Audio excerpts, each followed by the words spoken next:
Si hay noticias, nosotros estamos ahí y por eso hacemos en estos momentos contacto con nuestro director de noticias, Camilo Loret de Mola, y Karina Yapor desde la zona fronteriza de Ciudad Juárez y El Paso, Texas. Hoy finaliza el título 42. ¿Qué significa esto? Adelante, Karina, Camilo.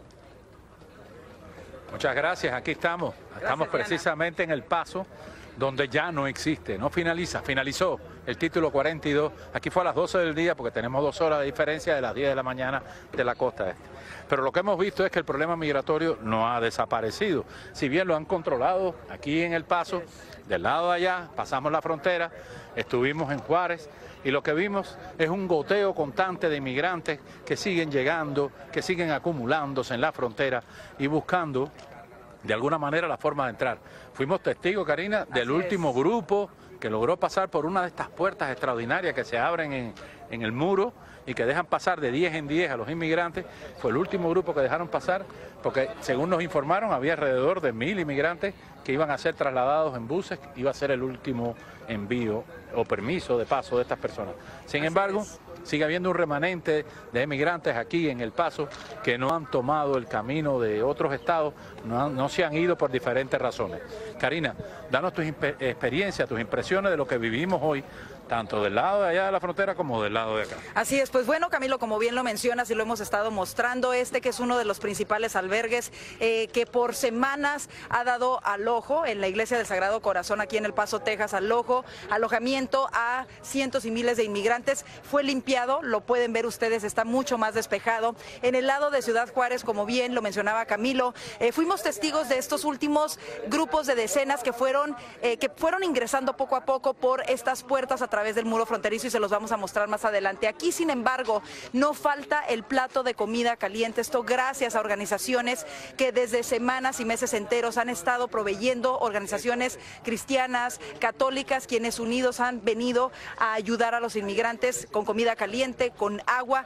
Pero la realidad es que aún en esta ciudad del Paso, que es una ciudad únicamente de tránsito, el alcalde demócrata Oscar Lizer ha declarado estado de emergencia de esta ciudad, ha dicho que el gobierno federal necesita hacer algo para remediar esta situación, Camilo, y lo hemos visto también con alcaldes como el alcalde de Nueva York, la alcaldesa de Chicago, demócratas, que decían antes que sus ciudades eran santuario para los inmigrantes. Han declarado ya también el estado de emergencia, incluso están tratando de trasladar a los migrantes que son enviados desde Texas o Florida hacia otras partes. El problema de la inmigración no es solo lo que vemos aquí en el tránsito, sino lo que se vive más adentro del país. Así mismo es, pero mira, yo te puedo decir que hay 2 características importantes del Paso hoy.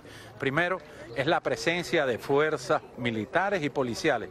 Y segundo, es que sigue viéndose y sintiéndose la presencia de estos emigrantes que en la mayoría de sus casos no tienen a dónde ir. Veamos las entrevistas que Karina y yo le hicimos a varias de estas personas que se encuentran todavía en este limbo migratorio, aún cuando le han dado un papel para acudir a corte en algún momento. Veamos. Dentro del día que se vive hoy, que las calles están vacías, que no se ven muchos emigrantes, hay grupos que sí han decidido pernoctar aquí, seguir viviendo en este callejón, en la calle, a como dé lugar, y él es uno de ellos. ¿Cómo tú te llamas? Ronald Santana. ¿Eres de Venezuela? Sí, Venezuela. ¿Por qué no te has ido? Porque nos hace falta el pasaje realmente. ¿Estás reuniendo dinero para el pasaje? Sí, estamos reuniendo. Hoy salimos a buscar trabajo ahí por las casas y como no tenemos el permiso constante de trabajo, no nos han dado trabajo así. Me contaban que en el día de hoy han tenido una especie de acoso de inmigración que viene y le empieza a tirar fotos. Tomar fotos, como usted puede ver, hay mucha gente que anda por aquí tomando fotos encapuchados, así que llegan también por allá, mire, como usted está viendo allá, que andan tomándole fotos a uno. El carro rojo que se ve allá, mira allá, ¿lo ves? Están las personas encapuchadas que son como de inmigración. Ahí hay un refugio que recibe gente. ¿Por qué no van al refugio ustedes? Porque ya está colapsado, nos dicen que ya está colapsado y si uno entra para allá no puede salir ya. ¿No te dejan salir del refugio? No. ¿Cuánto tiempo duraste para llegar aquí a Estados Unidos? Ahora, yo sinceramente duré mucho tiempo, porque uno tiene que primero pasar la selva, los peligros que pasa uno en la selva, después pasar No, gracias a Dios, en todos los países de pequeño salí de la selva, me han tratado bien, gracias a Dios. ¿Quisieras quedarte de manera permanente en Estados Unidos? ¿Quisieras quedarte temporalmente mientras mejora la situación en Venezuela? ¿O qué es lo que quisieras? No, es que al uno venirse de Venezuela, uno se viene ya por un miedo porque es como le estoy diciendo, uno es estudiante y uno tiene que dejar sus estudios para poder hacer las cosas malas con el gobierno, que se irá a matar gente, cosas así, uno no está... Bueno, yo no estoy, mi mamá no me enseñó a mí eso para yo hacerlo, pues mi mamá me enseñó fue a mí trabajar y echarle pichón, pero no a hacer cosas malas. Como lo ven, este es tan solo uno de los testimonios de los cientos de migrantes que han llegado aquí a la frontera y que han logrado, en el caso de algunos, cruzar ya a los Estados Unidos. Gracias por compartir tu testimonio con nosotros. Gracias.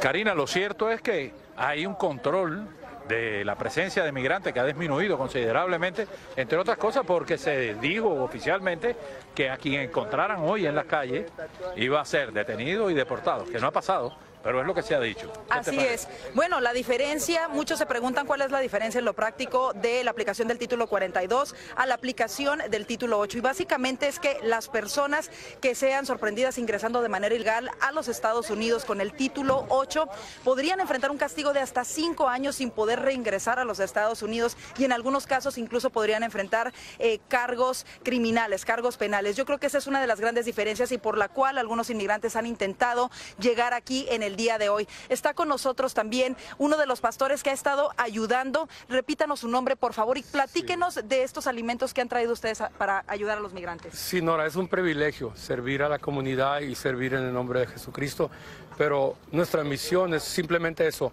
traerles un plato de comida, ánimo y orar por su viaje y su proceso legal de asilo. Vemos que ha disminuido muchísimo el número de migrantes en esta zona precisamente de la ciudad del Paso, que albergaba a miles. Más o menos, ¿cuántos han pasado por aquí en los últimos días? Pues yo diría un cálculo, más o menos unos 5,000, 3,500, no estoy muy seguro, pero es que ya empezaron el proceso más rápido, ¿no? Así es. Y ayer se llevaron más de 2,500 y antenoche también. Así es, precisamente en preparación para ello. Muchísimas gracias, pastor. Igualmente, bendiciones para usted. Así es lo que se ve, Camilo. Menos migrantes, pero justo en preparación al fin del título 42. Lo que sí queda claro es que de cualquier forma esta ciudad no estaba preparada ni está preparada para el cúmulo de inmigrantes que llegó y que aún se mantiene flotando por las calles de la ciudad. Volvemos contigo, Diana.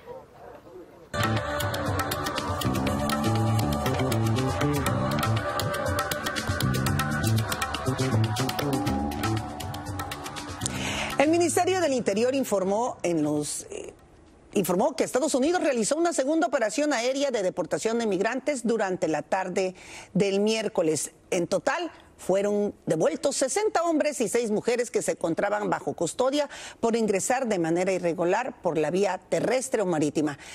Según el comunicado, 35 de ellos salieron de forma ilegal del país a través de embarcaciones improvisadas y terminaron detenidos al pisar suelo estadounidense. Ahora, en otras noticias, tenemos también a nuestra abogada de inmigración, Laura Jiménez. El fin del título 42 podría ocasionar que miles de inmigrantes lleguen a la frontera de Estados Unidos. La política que ha permitido la rápida expulsión de muchos inmigrantes en la frontera sur se levanta hoy. Las autoridades se preparan para un nuevo aumento de la inmigración. Hacemos contacto con la abogada experta en trámites migratorios, Laura Jiménez, para que nos informe precisamente sobre los cambios en el mapa migratorio de la frontera de Estados Unidos. Bienvenida, Laura. En concreto, ¿qué significa este fin del título 42? Bueno, Diana, buenas tardes y buenas tardes a todos. La medida del fin del título 42, significa que ya no hay un riesgo sanitario. Esta medida se había implementado no solo para controlar la frontera, sino por la inminente amenaza de contagio a través del COVID-19. Ahora se va a implementar en su totalidad el título 8, que nunca ha sido suspendido, y es la cápite de la ley que permite al gobierno pues detectar quiénes son las personas que son elegibles para poder defender un posible caso de asilo.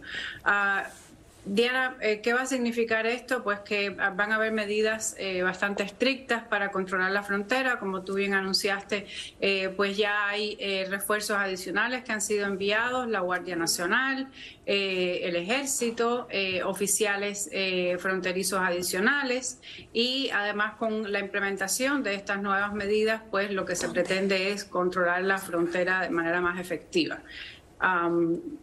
¿Qué va a suceder? Bueno, aquella persona que no tenga una cita a través de la aplicación de CBP One, que es una aplicación que van a tener que descargar en su teléfono o en algún dispositivo electrónico, no van a calificar para asilo. ¿Cómo va a suceder esto? Si entran de manera ilegal, pues como tú bien dijiste, van a poder ser sujetos a enfrentar cargos criminales, van además a ser devueltos a México. Y en el caso, por ejemplo, de los cubanos, México ha llegado a un acuerdo con Cuba mediante el cual van a transportar a personas que han sido devueltas de Estados Unidos de regreso a Cuba. Ya lo han estado haciendo y lo van a continuar haciendo. Aquellas personas también que ingresen por mar, independientemente de que no se entreguen a una patrulla fronteriza para ser inspeccionadas, si son detectadas, van a ser devueltas a Cuba o a su país de origen, si no es Cuba.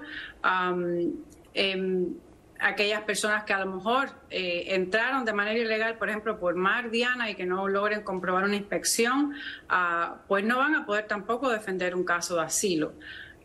Son medidas bastante estrictas, medidas que yo creo que van a tener una función esencial. Van a tener que estar preparadas aquellas personas que sí se presenten con una cita para defender una entrevista de miedo creíble y lograr articular por qué tienen miedo de regresar a su país, qué fue lo que les pasó, si fueron perseguidos, si fueron detenidos, por qué razón, su opinión política, su religión, etcétera. Muy importante, Diana, también el gobierno está invitando a las personas que ya están quizás varadas en su tránsito hacia Estados Unidos o que aún no han cruzado de manera ilegal y que tienen chance ya sea de pedir una cita o de quizás acudir a uno de los centros de procesamiento regionales que han abierto, que anunciaron la apertura de estos centros en Colombia y Guatemala, pues acudir a estos centros donde también los pueden ayudar no solo a lograr una cita en la frontera para pedir asilo, sino también quizás para ver si califican para el programa de paro humanitario o para un programa de petición por reunificación familiar, e incluso los van a asesorar en algunos casos que califiquen cómo obtener un visado de trabajo y entrar a Estados Unidos de manera ilegal con una visa de empleo temporal. Laura, muchísimas gracias. Creo que has hecho un panorama bastante amplio de lo que nos espera a todos a partir de hoy que finaliza este título 42. Y por supuesto vamos a seguir pidiéndote que nos acompañes para continuar hablando de este tema tan importante. Muchísimas gracias. Muchas gracias, Diana. Buenas tardes a todos. Hoy nos acompaña, acabado de llegar desde Cuba, el periodista independiente Pedro Acosta para actualizarnos sobre la situación de la isla. Tristes las imágenes de cómo empujan un carro fúnebre en Matanzas.